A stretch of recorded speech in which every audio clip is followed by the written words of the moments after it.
Good evening and welcome to episode 5 of Racing Clear. I'm James Flaherty and I'm joined once again by Matty Sutcliffe to discuss all things racing, if I can get my words right. Matty, how have you been? How's your week? Yeah, hello everyone. Thanks, James. I've had a good week. Been out to see the family and the friends. A bit of football, a bit of golf. Not particularly shone at either.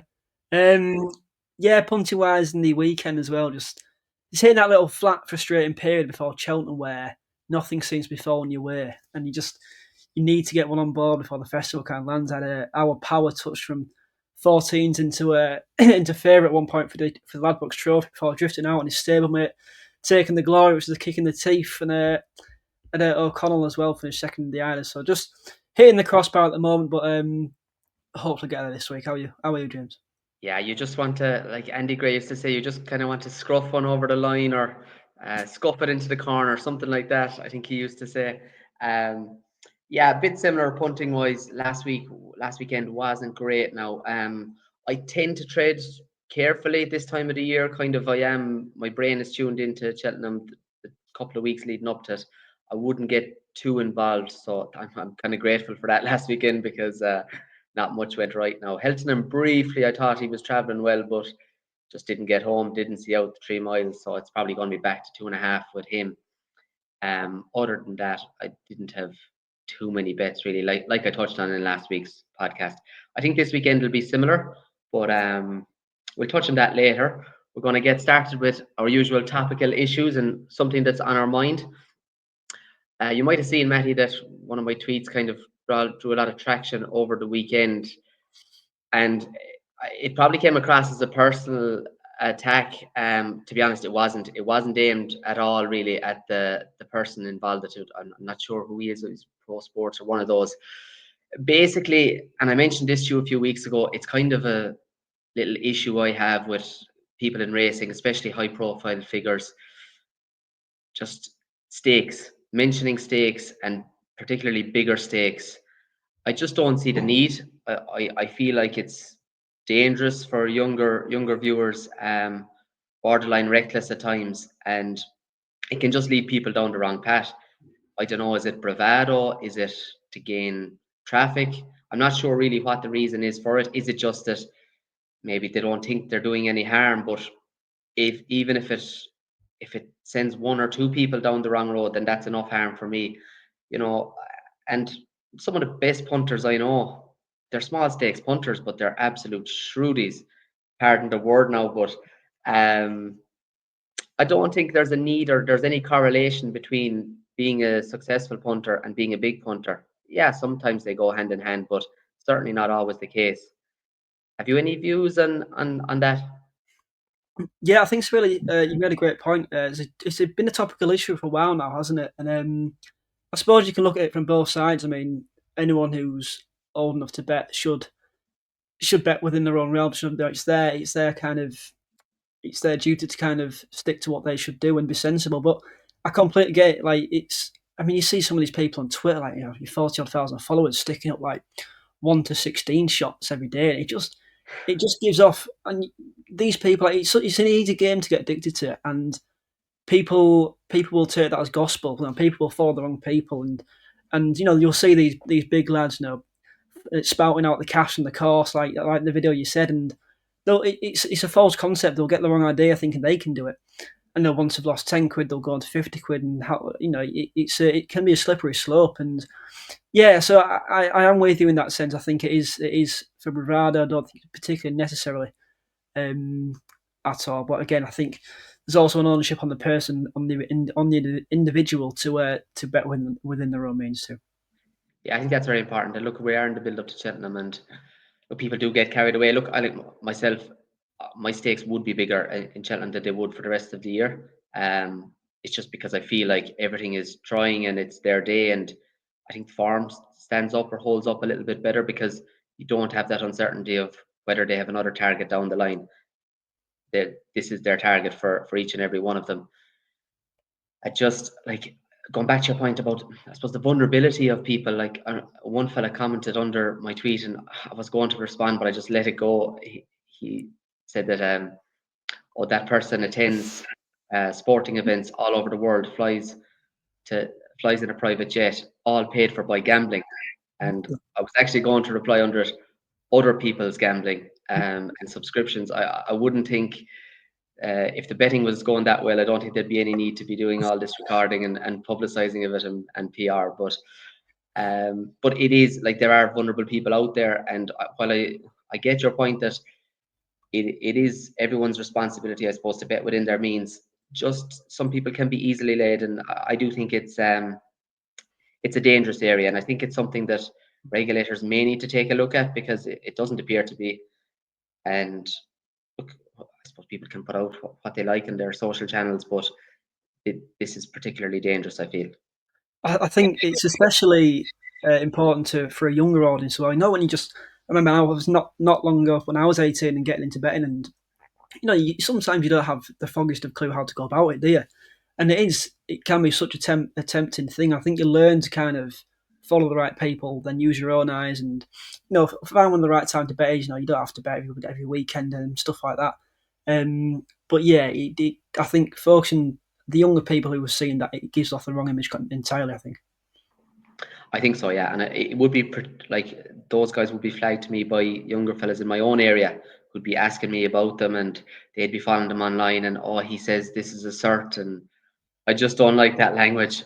There's no such thing as certainties in horse racing, and anyone who's betting on it for a long period of time will tell you that. Yeah, no, you're right. Because I had something similar on your point. There was something similar that came out. I'm not sure if you saw the big punting survey that came out the other day. I saw it briefly, little snippets of it. I know it's something that you were willing or you were wanting to discuss. Yeah, it was a bit. Some of the stats and the statistics and the figures are a bit worrying. I think they found that a quarter of bettors have been caught up with affordability checks. Big spike in black market bookies. Nearly 30% of all respondents said they're betting less on racing within the last 6 months. And I mean, this is a damaging thing. These affordability checks, and I advocate them entirely to problem gamblers. Problem, but it's the issue of you're putting in these checks which are restricting and hindering the large majority of gamblers and punters that do gamble responsibly. And I can't remember what the figure is entirely, but it's a very minute crowd who kind of fall over the line, but it's those people who do have to be protected. But you can't kind of take down the others while protecting others at the same time. And so there has to be kind of a way without these checks, without these restrictions and these frictional checks to kind of help us in that case. And I'm not sure if you saw the interview with the Matt Zarb cousins on Racing TV, Nick Luck. Now, whatever you think of the bloke and the interview, put that to one side. But he does make a good point about having a separate wallet for horse racing. Now, the racing is it's a fundamentally different gambling model. Like the sport relies on betting. The whole sport, without betting, there wouldn't be a sport. You can't say the same for any other sport entirely. And it requires skill. It's part and parcel of the sport. So we cannot have racing in line with the likes of these casinos and football to a degree. So I do agree with him on that state. And there must be some sort of traction soon that separates racing from the stigma that betting is bad. Without kind of detrimenting the game. So I thought it was quite an interesting survey and an interesting interview as well. Yeah, just touching on a couple of points you've made there. Going back to the affordability checks, my biggest issue with them now, this was one case in particular that came to my attention in recent days, was a particular punter. I can't remember who it was, but they were X amount in profit over a 3 month period. However, they were a smaller amount in a loss for one particular month, and that was flagged. Now, surely it has to take into account a longer period than, say, a month. Like if you're in profit, in theory, you are playing in profit and you're playing with their money. Now, it doesn't seem to factor that in, and I know people are saying it becomes your money when you win it from them, but I think it needs to be like over a longer period, or like if you're, for example, if you're up €100, oh my, I know these figures are lower now, but if you're up €100 one month and you lose 50 the next month, then they shouldn't kick in because over the 2 month period, you're still €50 in profit. that was kind of my issue with it. Now, like I say, I haven't heard too many instances of that, but I do believe that seems to be the case. People are, let's say, short-term losses are being taken into account for affordability, even though an account may be in profit overall. And going back to your point about the separation, yeah, I do think that's a good move for racing, as in it should be really something that's looked at for the powers that be. It's like racing is a game of skill, in my opinion. That's what kind of really, I suppose, drew me to the sport. You can have an opinion, and you can, if your opinion is right, you'll make money off it, and if it's wrong, you won't. You lose. And I'm quite an opinionated person. Anyone that knows me will tell you that, and I've an opinion on most things. But racing is something that I spend a lot of time on, and normally I'd have a strong opinion on a lot of races, and I like the opportunity to be rewarded for that opinion on the odd occasions that I do get it right. Yeah, no, I completely agree. It's the puzzle, it's the jigsaw that we love. We love putting the pieces together. And just quickly going back to, I think so. Last year, 15% of punters whose normal stake was £10 had experienced at least one check a year. Now that's just mental. Like £10. I mean, to some that's a lot of money. To some it's absolutely a drop in the ocean. That figure now risen to 1 in 5 after the survey came out. I just think, like, how many times could you go into the shop and buy a crate of beer daily, or a packet of cigarettes daily, and that wouldn't be flagged up at all. It's essentially it's also an addictive product, and it's just like gambling. It can be an addictive. It's treated as an addictive product, but so are these. So is everything else. And you don't. You're not someone checking how many lottery cards you buy a day or stuff like that. I just think, like, it's the friction with which these checks are being dealt with is just absolutely incredible. And something has to change to keep sport going in the future, I think. Definitely. And the term frictionless, which was used quite a lot initially, that certainly doesn't seem to be borne out to be the reality. No, definitely not. Okay, we'll move on. We'll get into the racing action. We've enough discussion on topical issues. We could literally, you could spend a lot of time on those topics. We could spend the whole hour, but we've plenty of racing to get through. So we'll move on with the show. And our next section, the eye catchers section, I believe. Normally we try and have a graded horse and a handicapper to follow. I believe you've one from each this week, Matty. Yeah, just a couple. The first one is a punctuation for Nicky Anderson. Just joined the yard from Fergal O'Brien. Was in the 115 Kent and stayed on really well in rear. Quite eye catching. The race favoured those at the 4. Was the only one to come from rear. The others beaten 15 lengths, 25 lengths, and 33 lengths, including Skelton's Dying Quest. It's a classic dual code operator, but on his lowest hurdles mark now since he won that conditional jockey race at the Aintree Festival a couple of years ago. I just think, like, that effort last time out signalled a return to form. If they can maybe just drop another pound, they'll be well within that mark of 129 again. So I think punctuation can go back for that entry handicap. The other one was Javert Allen in 307 at Chepstow. He's a novice chaser that I thought quite a lot of in his first 2 starts. One of the best jumping techniques you'll see with a novice chaser, probably all season. In fact, I think he's really good in that department. I just think it was given a very poor ride by David Noonan. Just went incredibly early up front, up a what is a very long straight at Chepstow. I think we've all been caught by one up there, haven't we? I just think had he been waiting a lot longer, he'd have won quite comfortably. They pulled a long way clear of Harper's Brook in third. And I don't think, maybe not this season, but I think next season when he steps up in trip, I think he'll be a graded chaser perhaps. Very good. Fully agree with punctuation. He was actually in my column on At the Races this week. Aintree, I have a big asterisk next to his name. I'd be very interested to see what he turns up in. Or I assume that will be the target again. Especially in ground as well, definitely. Yeah. So I'll just be worried on the back of that effort whether he's quick enough 2 miles again. But yeah, heavy ground at Aintree would be right there. Yeah, and Aintree, they can tend to get racing early, and you often see horses coming from a long way back, especially over in the hurdles races there. So I think that's a track that could really suit his style. Like you say, he wants a really strong pace, and he's definitely one I'm interested in for the spring festival there. My one this week is a horse that I'm trying to figure out. His name is Cletus Poulaw. I just you know when you get a notion into your head, it can be a notion, sometimes it can be proved to be true, that a horse is just way better than his mark. I'm not really sure what the plan is, I must say. I haven't quite figured that out. I know he's a couple of Cheltenham entries. I'm thinking maybe the Irish national. I just don't think we saw the best of him at Punchestown last week. This is a horse that like was able to make the running in a maiden hurdle over 2 mile two and make all. So I'm not having it that he wasn't able to go the early pace and like he was in a very poor position. Never really asked a question and just stayed on into a fairly remote sixth. The first four all came kind of wider in the course, so there might have been an advantage there. He was a little bit closer to the inner rail, but he just was never put in the race. Now he's been dropped a pound for that. He's now down to a mark of 129. He just has to be better than that. He has to, unless he's completely gone on all his form last season.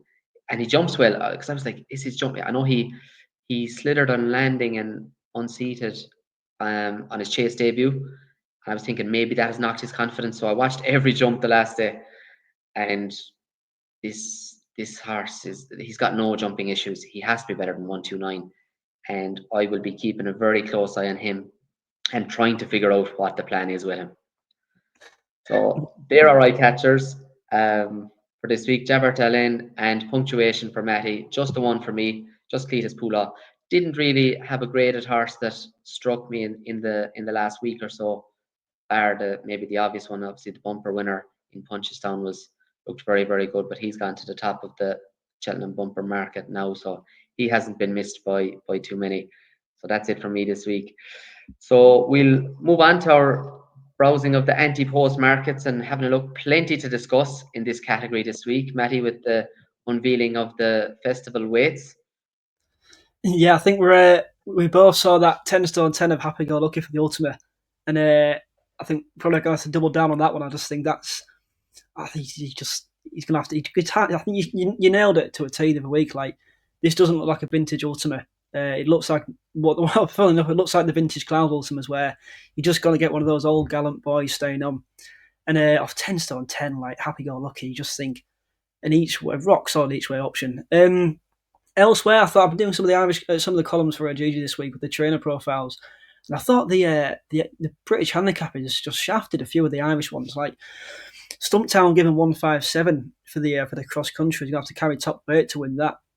And sticking with Gavin Cromwell as well, Total Luck was given what was it? 132, and I thought that was quite harsh, given Terra Firma and Quantock Hills who beat Total Luck giving him £3. They were only on 126. So I know that Total Luck was an eye catcher last time out, but I don't think it was that. It warranted being £6 higher than the pair that he finished behind receiving weight from. So I just wonder whether the British handicapper is trying to go all in to try and stop the Irish raid this season. And the other one for me was the Changing Man. I'm not entirely sure where this traction is coming from for the Ultimate. Like, he's I don't know whether he's out of spite for me saying the other week that he had absolutely no chance to win, and then he goes and bolts up in the graded in the Reynolds Town. But you got to remember that the favourite fell early. The favourite came down, and the other one was taken out. And he beat Leave of Absence, who actually put up, but rather on a flyer. And Leave of Absence obviously returning from long absence, won. Obviously fragile type, and then Peaky Boy also effectively pulled up too. And so I just think that I know he's won the race, I know he's won a grade 2, but it was only a grade 2 in nature. It was the race completely fell apart for him. Prior to that, it just a complete kind of just a dog. Like, doesn't want to win. How many seconds has he had? How many times has he gone clear and running? And I just think, like, in an Ultimate, I know his jumping is excellent, but does he actually have the attitude to win an Ultimate? And then like 7's 8 to 1 favourite. I've seen some good judges putting them up. That might say a little bit more about me. But I just couldn't have this Changing Man whatsoever for the Ultimate. So yeah, those are the three. Oh no, so one more. Sorry, Tap on the Go for the Martin Pipe, thrown in off 135 for Henry de Bromhead. Beat McClory by 9 lengths on his third start over hurdles. He's obviously franked the form since and been given a rating of 136 by the British handicapper. Quiet run behind William Money last time out, were just smacks of a plot. Like, the first time it's been held up in rear, getting that 5th run in for the festival. So I think Tap on the go at this stage around, I think it was 14-12. I'll double check what he is again now. But when it's a pound lower than McLaurin, he was beaten 9 lengths before. I think he's absolutely chucked in off this mark. Interesting. I've an admission. I'm guilty as charged. I have been part of the Kopek Demi plunge. Um, I just took a chance before the weights came out. Just that he was going to get something. The French marks are kind of easier calculate, and I just thought 136. This could be another kind of Gaelic warrior type. No, Gaelic warrior didn't win, of course, but I could see this horse going off silly short. He was 6-1 over the weekend. The last time I checked, he was kind of 100-30.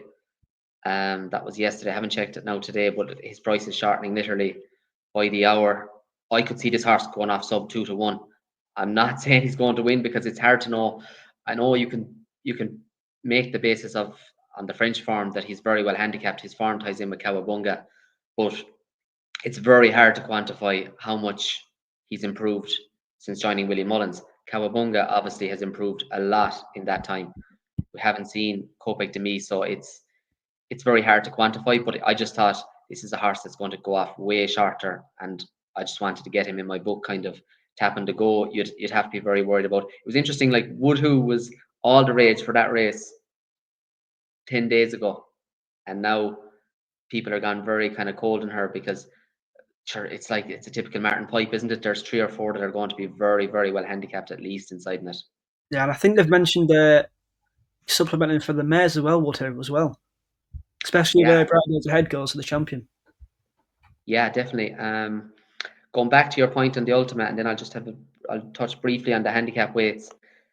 Yeah, I went through the ultimate. I had a very good look at it now over the weekend. I was doing a piece for At the Races on it, and happy go lucky, which I'm not. I didn't copy you in there now just for in case anyone is saying oh you stole his selection. He'd been on my mind for the race since trials day or since before trials day. And I do think it's another one of those vintage cows races, like you said. I touched on that in my column, which went live yesterday. Um, the one that I kind of thought might be a little bit progressive in there was Meyertown. It could sneak in right down the bottom and have a very low weight. I know Lucinda might have another option for the race. If a couple of the top ones come out, he could be kind of just over the minimum weight for the race, around the 10-2, 10-3. I would say that a mark of 129, I think he is, underestimates him now a little bit. I'd say he's better than that. I really liked his jumping last time because he took a crashing fall at Windsor the time before. And with a novice, you might think it had scared him a little bit, but he was really good the last day at Kelso, really quick over the last 4 furlongs. I know they went steady, but it just looked like a horse that had plenty more to give. He put big distance between him and the second from the last fence home. He could be quite progressive and very similar profile to Corrick Rambler, of course, when he won it on the first of 2 occasions for the yard in 2022. But Happy Go Lucky, definitely like 33-1, still available. That's a crack in each way bet, I think. You know, keeping him out of the frame now would be very, very difficult. I don't think it's going to be. I don't think it's going to be a full field either. I don't think we're going to have the 24. I think it's going to be slightly less than that. I just went through when I was looking to see was there a hope for Meyertown to get in, who's near the bottom of the weights at the moment. I saw plenty that I think are going to have other targets or are not going to turn up here. So this race could cut up a little bit. To touch on your point about the handicap weights, and Kevin Blake did a little piece on this as well. Um, the the juveniles have been particularly harshly treated by Ireland this year. Mercia was on my radar for the Red Winter, but like she might even run in the Triumph now. The juveniles got 4.4 pounds on average compared to 2.9 pounds last year, and the hurdlers, the older hurdlers, then got 3.9 pound on average as when compared with 2.9 pound last year. The kind of general theme with the hurdlers and chasers, the older horses in particular, juveniles are harder to weigh up, but with the older horses, it has been decreasing since 2022 when British Handicapper reviewed their system. Um, and both are back up this year. Sorry, the hurdlers are back up, like I say, to 3.9 pound from 2.9 pound this year. So the hurlers do look particularly harshly treated, I think, from Ireland. Now I know the Irish have a good record in the hurdles, but they do look quite harshly treated. Some of them this year. I know there's isolated incidents, but maybe the Irish trainers will be going to France a little bit more for their handicap hurdlers for next year. Yeah, you make a good point. Like you wonder why they are kind of overly harshly treating these Irish runners. But then if they continue to do so, it'll get to a stage where they just go, right, well, we're not going to turn up at your festival, and then all of a sudden there won't be a festival, or at least it'll be very depleted one in quality, anyways. So I think you just wonder why they kind of overly harshly treating them. It does seem quite out of the blue, doesn't it? Yeah, I think like I say, it was kind of steadily they were coming closer together this year. Now the chasers are around the same 2.2 average as opposed to 2.3 last year, but like that had been steadily coming down from £4 in 2022. So they were getting closer together, but they've remained firm. And incidentally, actually in 2022, when it was £4, the English won all five handicap chases that year. Was it four or five that year? They won all of them anyway that particular year, and it was nearly a clean sweep even in the places. So clearly that's too much. Maybe the 2.2 average for this year will be a little bit fairer for all parties. So is that everything in the anti-post? I'm still kind of making up my mind on the county hurdle. I'm trying to pick out which Yeah, Willie Mullins first. I just we touched on it earlier about ethical diamond only rated £3 lower than absurd. I know that we said kind of if absurd does turn up again, even if he goes fresh, you think like how well he won the county hurdle last time, and can ethical diamond does ethical diamond have the match the same abilities as absurd? I don't think there's a lot between the pair, if I'm honest. We haven't seen ethical diamond that much, and he was and probably still is a classy flat horse, rated I think just shy of the 100s. But yeah, he's still only £3 lower than I've said. I still do think he's got a good chance. But as we say, it all depends on what Paul Townend rides. The other I kind of just a brief touch on the county hurdle was Paul Nicholls' Cabral du Matin. You know, like that massive horse, that big 5-year-old. He was kind of a backwards juvenile last season. We saw he had just the one run at Huntington, I think it was, and he even like I've not seen him live, but you can tell on the TV. It just looks absolutely huge, and done the right thing putting him away. He's come out and won. He's won well at Ascot. He's had 2 seconds in some big field handicaps latterly at Windsor. And like kind of, I know we've mentioned it before, but Windsor's not going to be a horse with these big striding gallopers. And I thought it was a testament to his ability that he could kind of come from the pack and finish second to Secret Squirrel. And I just think if Cabal du Matin, he will turn up in the county, I think he'll have a great chance kind of flying up that hill, using that big stride to a good effect. So, yeah, with the county, I think that those would be my two at the moment. And I think Cabal du Matin going slightly under the radar too. Yeah, definitely. I would say 100%. The county hurdle is going to suit better than the Windsor race anyway. You know the galloping nature, and they go a really hard pace from the outset, and then obviously the lack of hurdles, the lack of jumping, slowing them down means they probably get racing that little bit earlier as well. So it turns it into a real stiff test at 2 miles, and I can see the angle there definitely. I'm still sticking with Willie Mullins, but I still haven't fully nailed my colours to the mast in Yeah, that we'll contest. wait till Paul Townend until we'll wait till he gets on one. Yeah, my fear is that when he does get on one, it's literally going to have in price. But Yeah, well, it will. Yeah, you're right. I think we'll know beforehand too, won't we? yeah, Yeah, yeah, yeah. definitely something to watch over the coming days. Okay, so that's enough for the anti-post. I think for this week we will get stuck into another big handicap. Handicap's very much the theme of the last few minutes discussion, and we're looking at Newbury on Saturday, the Great Wood Gold Cup. And for people who don't know myself and Matty very, very well, Matty and myself are probably the two biggest members of the Saint Segal fan club for our sins. It's probably the first thing that brought us together. Our love of him is probably not the correct word at times. It's Yeah, been a very yeah, much a love-hate relationship we've had with him. absolutely. And annoyingly enough, it's. I mean, we flagged it up the other week. Said after he won at Newbury, he said, "Look, wait till the Greatwood Gold Cup, the Greatwood Chase." Uh, I did find it. Admittedly, I didn't have a lot of time to kind of go through the trends, but I found it tricky to whittle it down through trends. There doesn't seem to be a sort of certain profile horse that wins this race. You've had 7-year-olds, 8-year-olds, 10-year-olds win it recently. Top weights, bottom weights. You've had horses make all, horses been held up.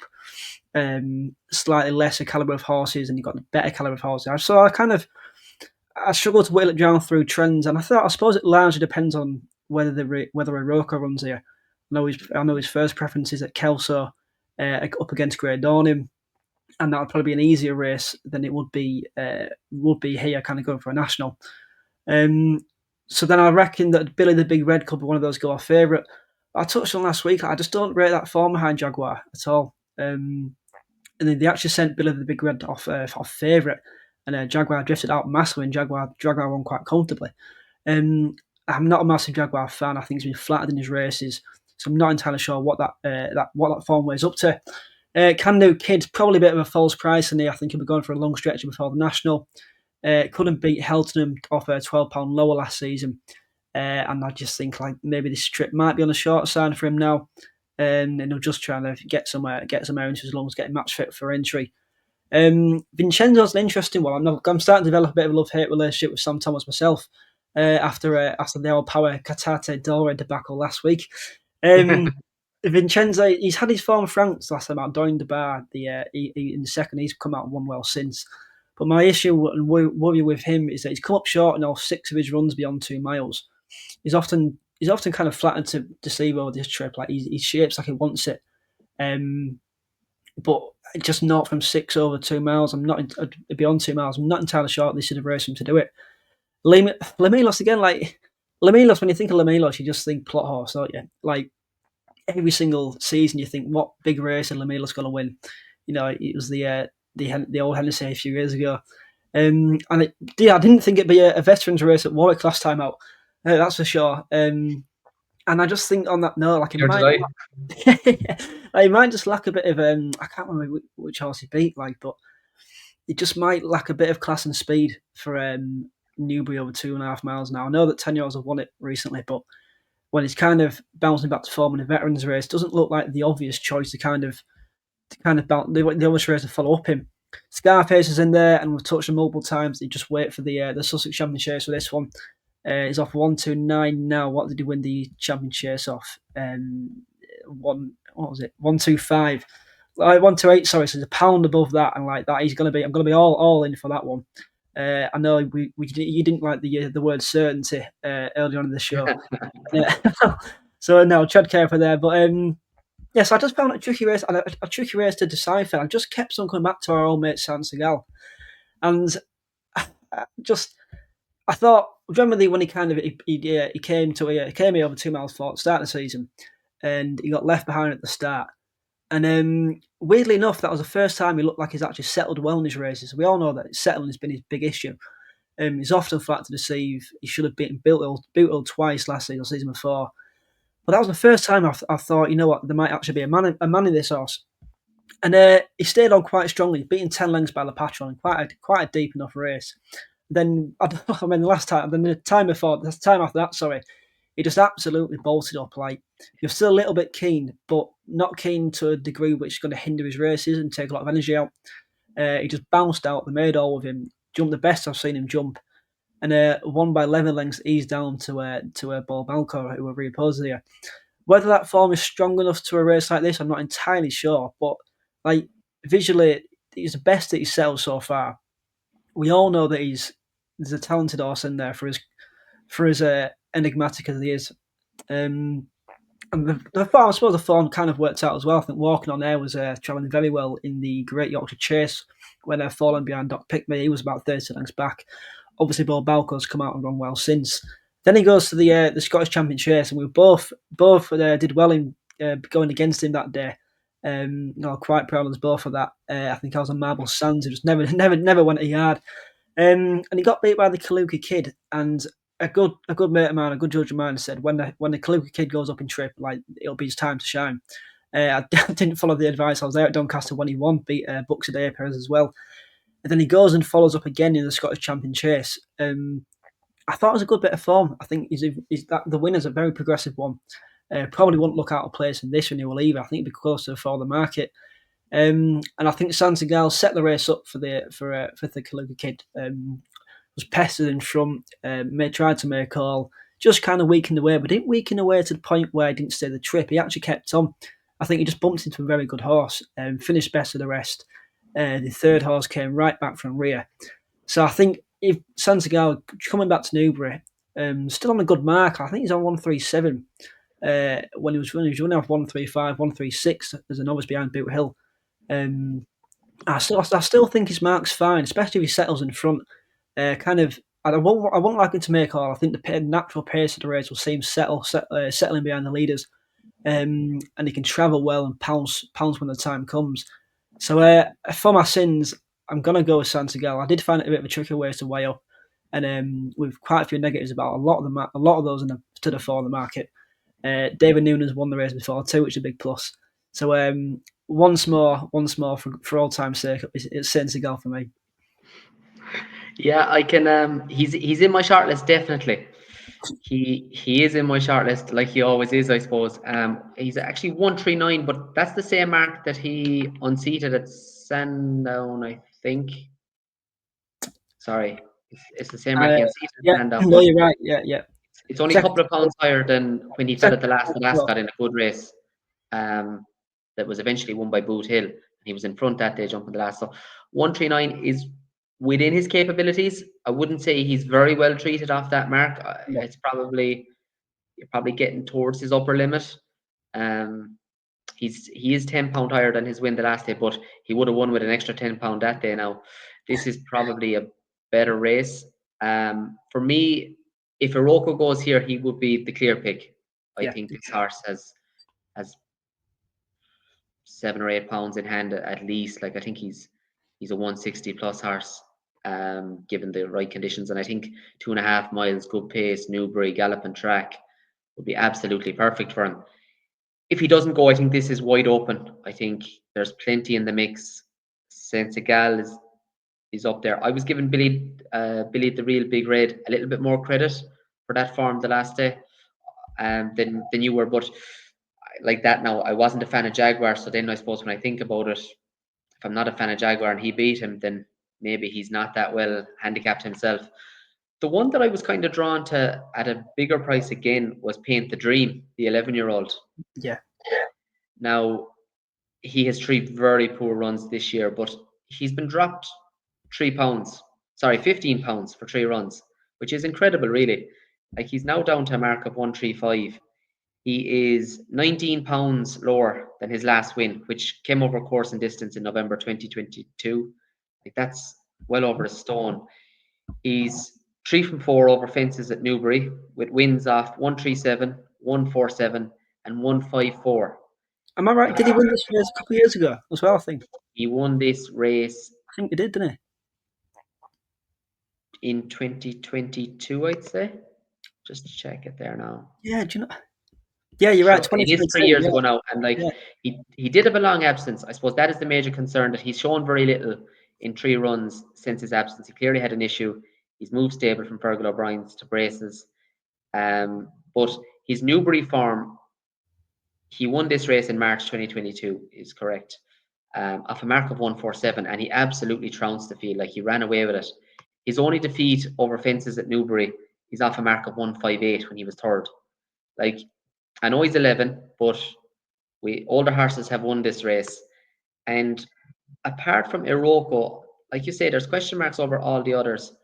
I just thought he was probably generous enoughly priced. I think there's 18-1 in places. Now he's probably not a solid each way bet because he could just blow out and he might just be kind of finished, but it just screams of a little bit of a plot to me. Like he's had 3 very quiet runs.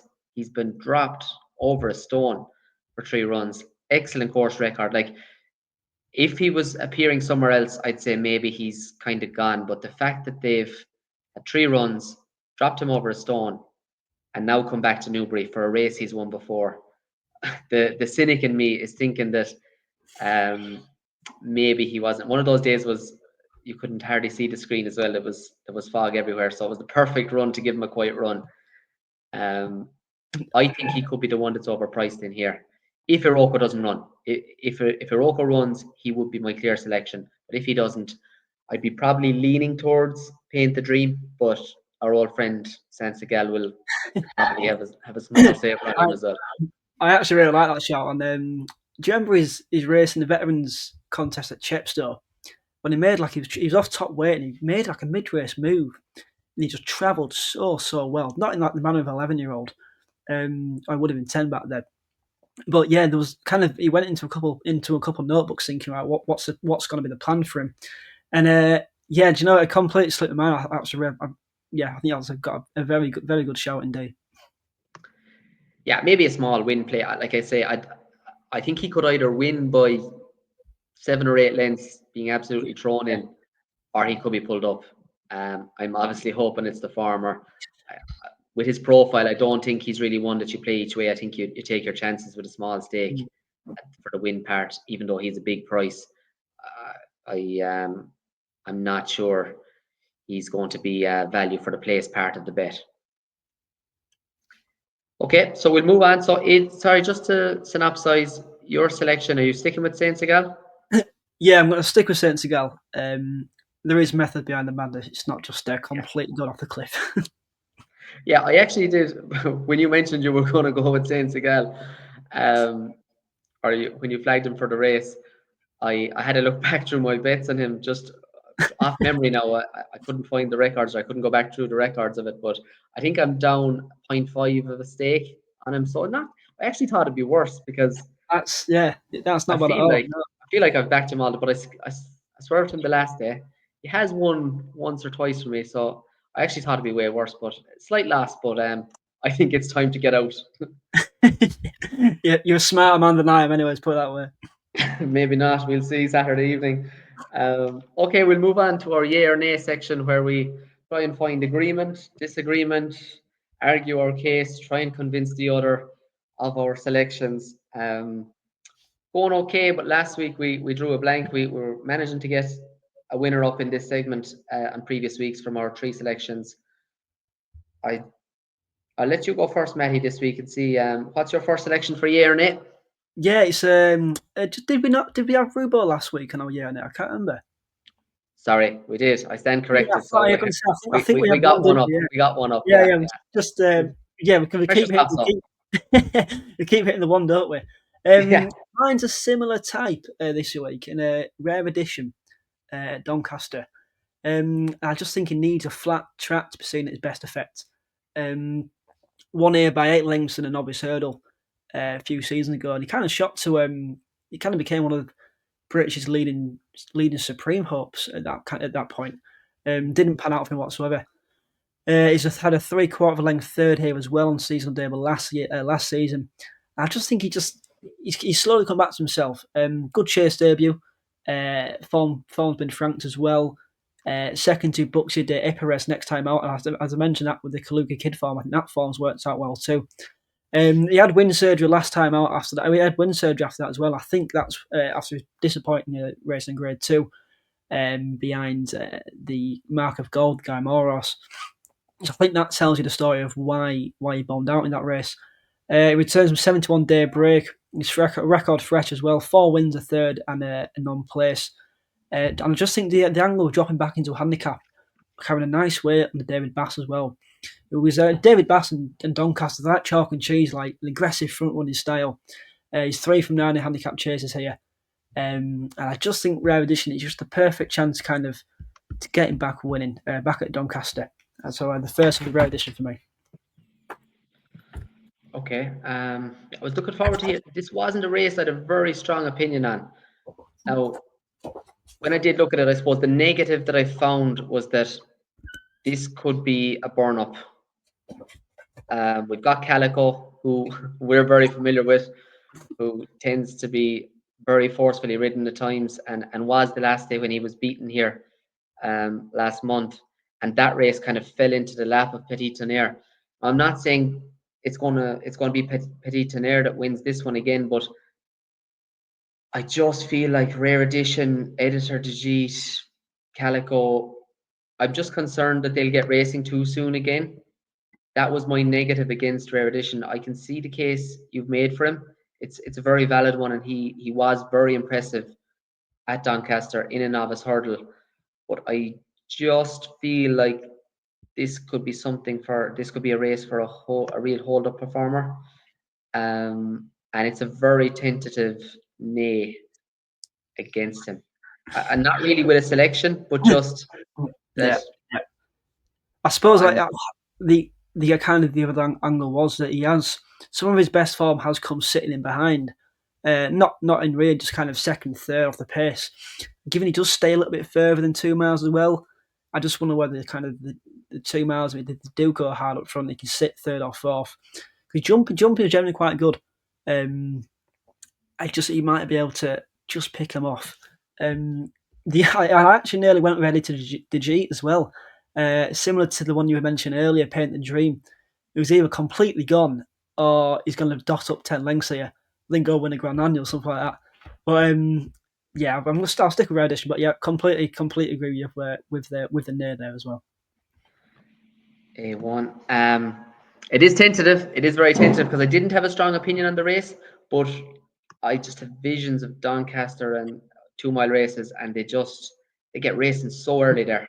Yeah, And the race here a month ago was a brilliant example of that. With many of these here again, I think any race that Calico runs in, certainly if I back him anyway, he seems to get racing way too far out. And the last day, it was just one came, then the next came, then the next came, and eventually the last one to make his challenge was Petit Tonnerre, and it kind of fell into his lap. A horse that wouldn't exactly have the greatest attitude in the world, let's just say. Um, my first one is Twig.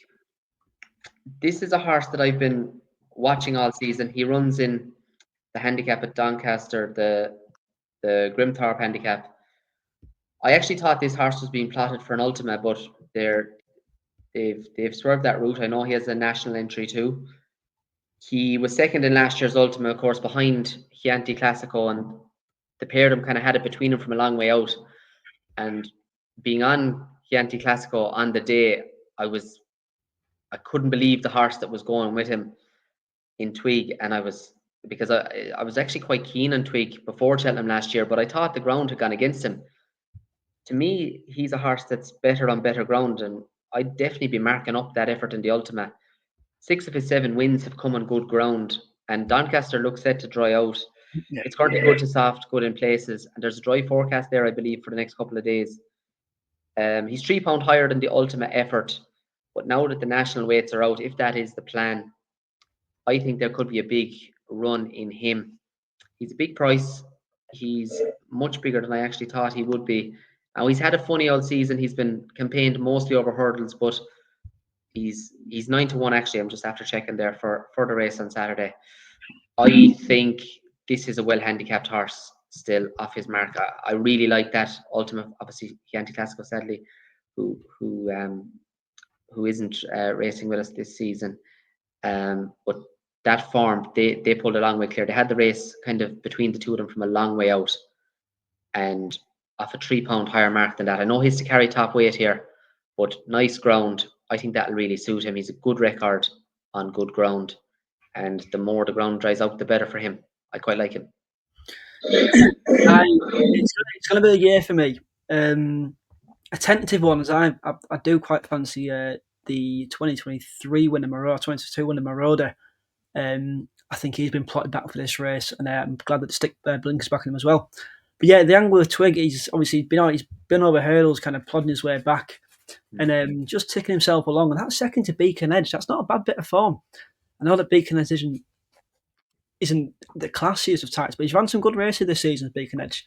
And yeah, I know you mentioned obviously top. I don't mind top weight at Doncaster though. A flat galloping track, I think you can kind of get away with it.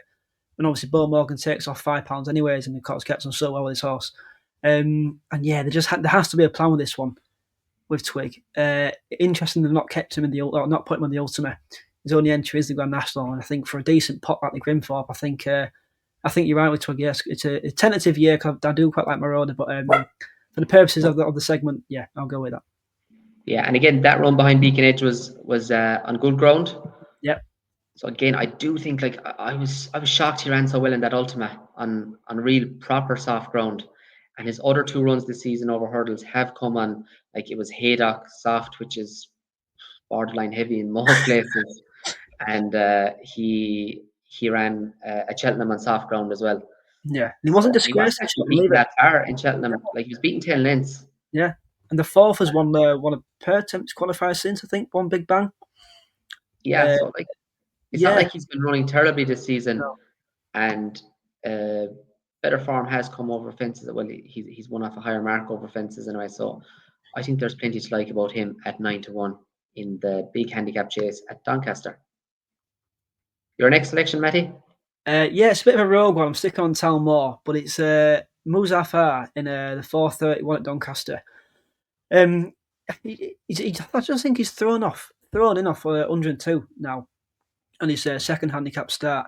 He was a former decent flat racer, and he just kind of caught the eye stain on Hurdle's debut. To the Kaluki kid a while back now. Of course, the Kaluki kid has franked that form since, rated 1, 2, 3 over hurdles and 1, 3, 8 over fences. I think he would have needed the run behind Jackpot Danae. I think it's a decent horse, Colin Murphy. I will be in time off a 369-day break.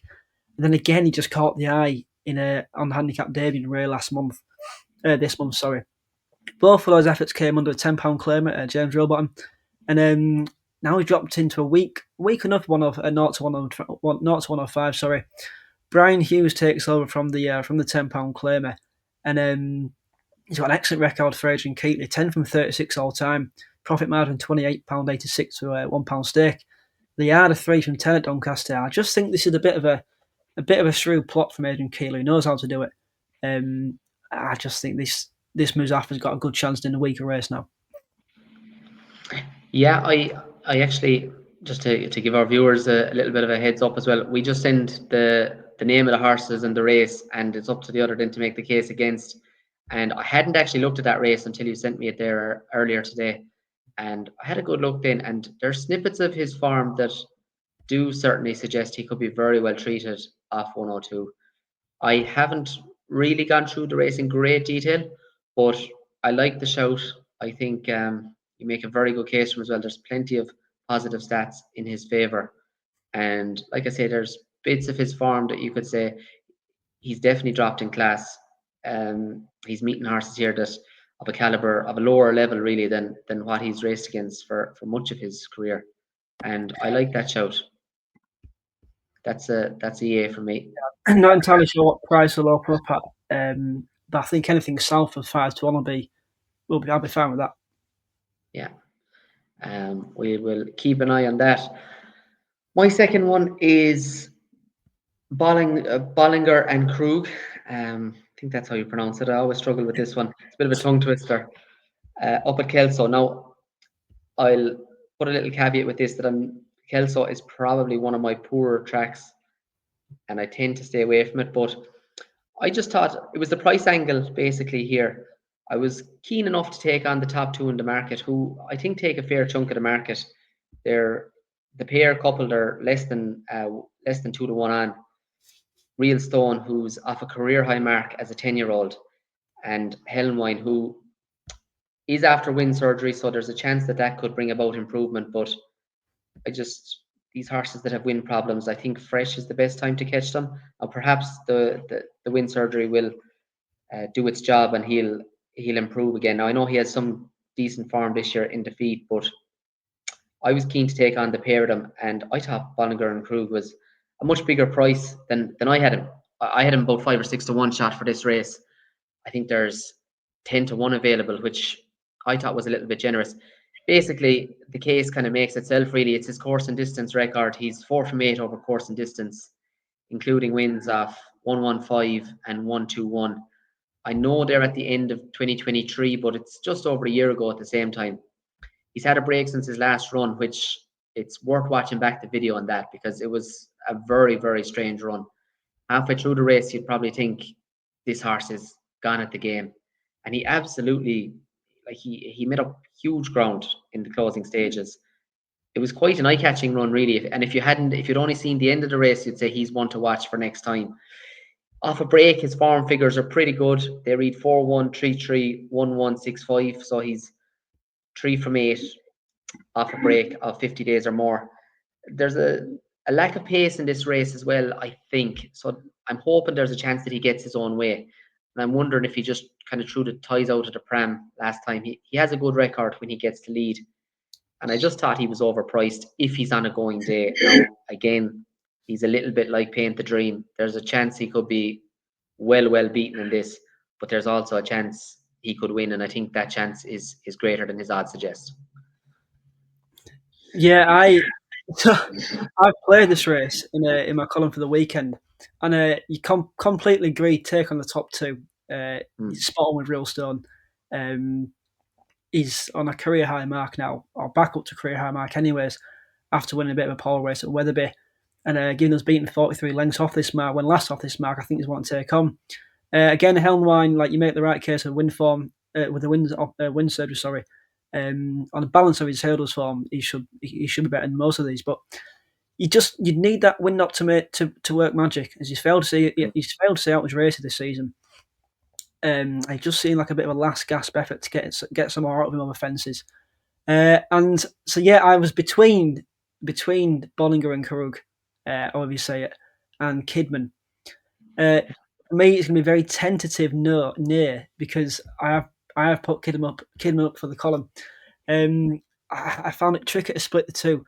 I just think price wise with Kidman, I know he's a 9-year-old who's seen little racing, and I think he's not from 7.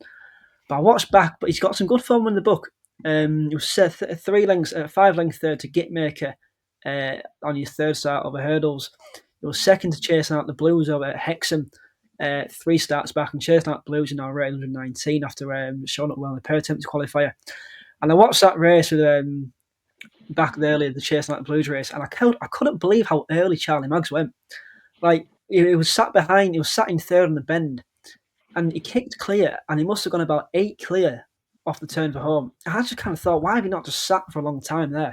And he just looked like a sitting duck waiting to happen. And as it happened, chasing out the Blues did come and collar him. But he was still 17 lengths clear with a third. And given that chasing out the Blues has obviously gone on to be quite a decent horse in his own right, I think Kidman, there's a little bit there. And I think the drop back in trip to 2 miles will suit. Obviously, I know he's come back off the wind up as well. And he probably needs it based on that evidence and his handicap debut at Newcastle. Again, he made such a good move on the Danny McMillan this time. And I think he drove the second last in front. Then he kind of it was a bit influent over the last, stepped on it a little bit and lost momentum. But whether it was a case of losing momentum or his wind just kind of giving up in the final stage, I'm not too sure. Possibly the latter. He is a quick with a tongue tie as well. Obviously quite tricky to keep fit. But now that they've given the wind surgery, I think I know he's £2 out of the weights, but I think he's another one that can be thrown off the mark. And he's seen some support as well. So I'm going to stick with that. The good ground is key for him. He's by Arcadia. Danny McMillan's evidently keen to keep the ride. And interesting with the declaring for this as well, 10k handicap, despite being entered a novice handicap at Doncaster on Sunday. That exudes further confidence. So for me, I'm going to stick with Kidman and be a very tentative nay on Bollinger Karug. But I think one of the pair will win. I don't think the top two in the market are very well treated at all.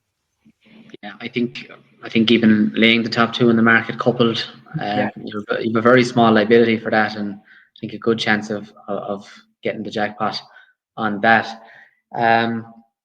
Your third and final selection for this segment? It's going to be Miss Cynthia in the 205 at Doncaster. I put her up early on the column, and because she caught the eye over hurdles this season. I didn't actually know that she was second to Trushan over hurdles last season, and she was beating only 12 lengths in the Group 1 Cadran behind Kiprios as well for St Mark Prescott. And so she's a very high class flat mare who now steps up to 3 miles over hurdles and looks like she just needs every yard of it. Like, she was disappointing to a degree. I think she was 13 to 8 favourite on hurdles debut behind one of Paul Nicholls who's won well since. Then they stuck the cheek piece on her, and she ran second behind That's Nice, the mare of JP's and Hendo's. That's Nice. I think she'll end up in 130s, 40s mare in time as well. But again, she just needed every yard of the trip, and it was over 2 mile 4.5 that day. And then she eventually stepped up to 2 miles 5 in the second time cheek pieces, and she just travelled so well. She had a finishing kick. She's a very good hurdler for a flat horse as well. I know there's been the discussion of Mondo Man recently, who it's kind of rare to have a flat horse nowadays who jumps quite well, and I think she jumps really well. And look, Lucy Wadham, she's an absolute dab hand with these mares, isn't she? And I just think like she needed every single yard of the race last time out. I think it was Market Raisin, and going up to 3 miles now. I know she got bits of fan ratings with a couple of these, but the favourite I think is a bit of a false favourite. The Liam Kennery mare, kind of. I think you're looking at the races that she's running as opposed to last time out. Now in behind Final Demand and I can't remember the other one now. Both graded races in Ireland, and she was still well beaten. I know she won listed race, but all those wins and the best forms come on good ground in like the spring, summertime. I'm very conscious of kind of correlating that form to the proper winter, autumn, with the winter time of jumps. Don't think it necessarily holds up in this season, so I'm keen to take on the favourite with the mare. And yeah, just I know obviously the ratings and all that, but Lucy Wadham, four from 17 non-handicap company at Doncaster in the last 5 seasons. Gavin Sheen takes a ride. He's 4 from 15 with Wadham since parting up with this season. And I just think I think she'll get this trip no problem. Doncaster's a great flat track for these ex-flat horses too. And around 13 to 2.7 to 1, I think she makes great appeal. Yeah, that's a yeah from me, definitely. I'm in full agreement. I wasn't that familiar with the mare. Again, it wasn't a race I had touched on until you sent on her name, and straight away when I was going, I could actually picture the case you were going to make for her, and I think stepping up and trip could really bring about improvement for her. Um, yeah, she was really very good on the flat. Some high class form. She wasn't actually beaten that far at all in that cadron at Longchamp. What was she beaten? Just over 11 lengths. 12 lengths, yeah, 11 lengths, yeah. Like that's really really good form. And like you say, I watched one of her races. Like she jumps well, for a mare that was so good on the flat. Mm. And the level that she's achieved over hurdles, I think, underplays her abilities certainly. First run of 3 miles, I like that play. I agree in terms of the favourite. Like she was beaten 27 lengths by Final Demand at the same time. Like it's not like she's beaten 24 lengths by July Flower. I know they're very good races she has ran in prior to this, and this represents a marked drop in class, but she's been beaten a long way in those contests. I'm not sure she's up to a mark of 130 in truth. I think that overestimates her ability a little bit. And conceding £5 to Miss Cynthia, I think certainly the market, they should be closer together anyway. And I'm in full agreement with that. That's a good shout. Fantastic. Did you have one more for this section or not? Okay, Amber. I can hold it. I can hold it because it's going to be in my best bets anyway. So we crack on. We get on to our final segment of the show. Our best bets. Matty, I'll give you the honour again. Your nap, your next best, and if you have an each way shout. The nap I'm going to stick with. It was between Miss Cynthia and Rare Edition. I'm going to stick with Rare Edition. I just think he's got a lot more to give than this mark, and back at Doncaster I think will suit. My next best is Captain Butler in the graded race at Kelso, the 255. Pauline Robson and the owner, like these, they do so well with these types. These kind of types that they take a bit of a bit. They're such patient operators. And I've been waiting for Captain Butler to come out this season for a long time since his bumper win against Slugger a couple of years back. Now he's rated in the 130s over hurdles.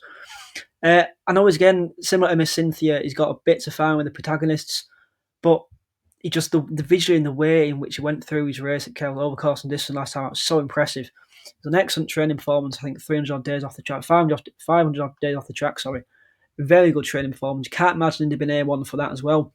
So he must have a little bit left up his sleeve. I just think he's a very promising horse. So be Captain Butler for me, the next best. And the each way, I'm actually surprised you've not touched upon this one. It's Orcan Risk for the Moor Battle. The Chris Gordon horse. Now, he just needs this quick ground to be seen to best effect. Like he's like a £10 better horse on quick ground.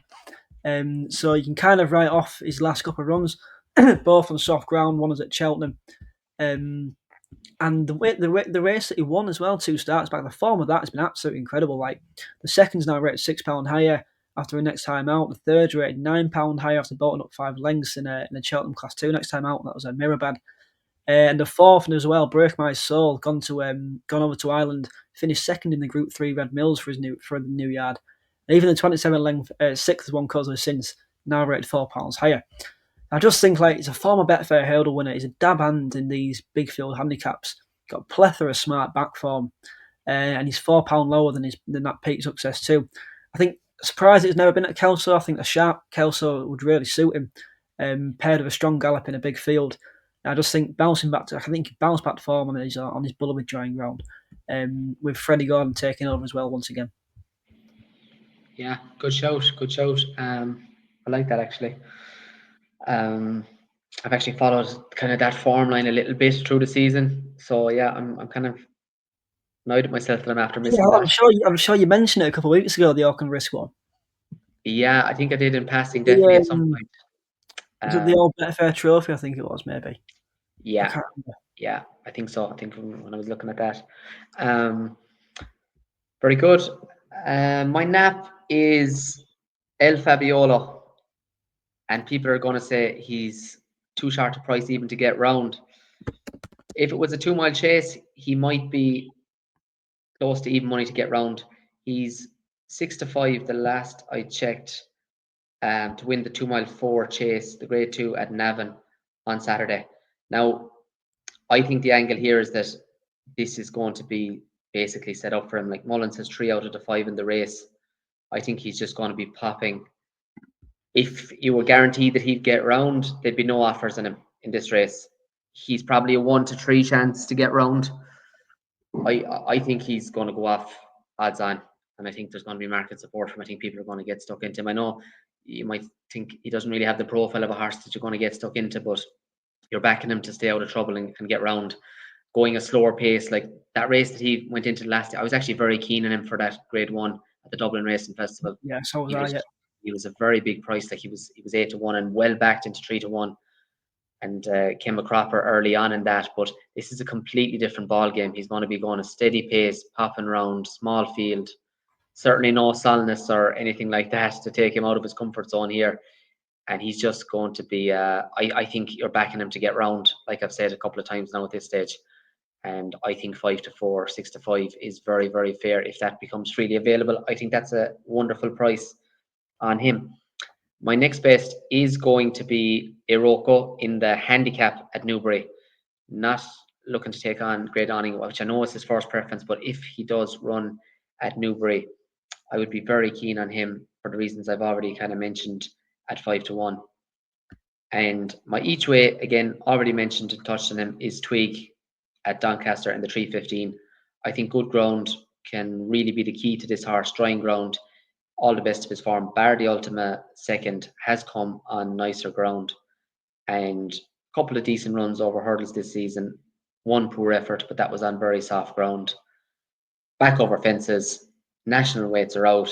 If that's the target, I think the shackles will be off. And I think Twig is excellent each way value in the Grimthorpe at Doncaster. So that's it. That's our best bets. We've gone through our year nay. We've touched on anti-post markets and touched on plenty more in the show as well. Matty, are you looking forward to the weekend? Are you in Cheltenham mode now, or? I am, yeah. I'm potentially going to Doncaster on Saturday as well, so that'll be enjoyable. Very good. And then yeah, I think less than 2 weeks away. Around 2 weeks away for the festival now. It's creeping up slowly, isn't it? Creeping up quicker. So I'm getting into fever now. Cannot wait. Yeah, me too. Me too. I booked my flights last night, so I'm looking forward to getting over. It's actually going to be my first festival attending, so I'm really, really looking forward to it. It's never really suited before. Didn't have enough money to go when I was in college, and since then, work just hasn't allowed. So looking forward to getting over there. It'll be a brilliant buzz on the opening day of the festival with Constitution Hill and so many wonderful horses to be looking at and discussing, and races that I actually don't mind races with a sharp price favourite, because you're going to have an opinion one way or the other. You know, you can be with or against those It's open races sometimes. it's a nice touch as well by Sky Bet to I'm not sure we've seen it just come out earlier to name the Supreme the Michael Sullivan or Supreme as well, which I think is Absolutely. a fantastic touch by all involved. Brilliant, brilliant. Absolutely. A fitting tribute to a wonderful young man. And certainly, like, it will be, he will be very forward in our thoughts on that day, I suppose, as well. And it will be a bit of a bittersweet moment for when the Supreme Roar will have an emotional attachment to it this year for sure. Absolutely, yeah. Absolutely. Matty, you've been brilliant as always. Very informative, very deep knowledge of the racing. Wonderful to discuss things with you. Thanks very much to everyone that has joined us. I've been James Flaherty. Matty has been the value punter, as he always is. Thanks very much for joining us. And next week, we'll be getting stuck into some Cheltenham chat on the show in even greater detail than we have for the last few weeks. Thanks, Matty. Thank you. Bye for now. Thank you.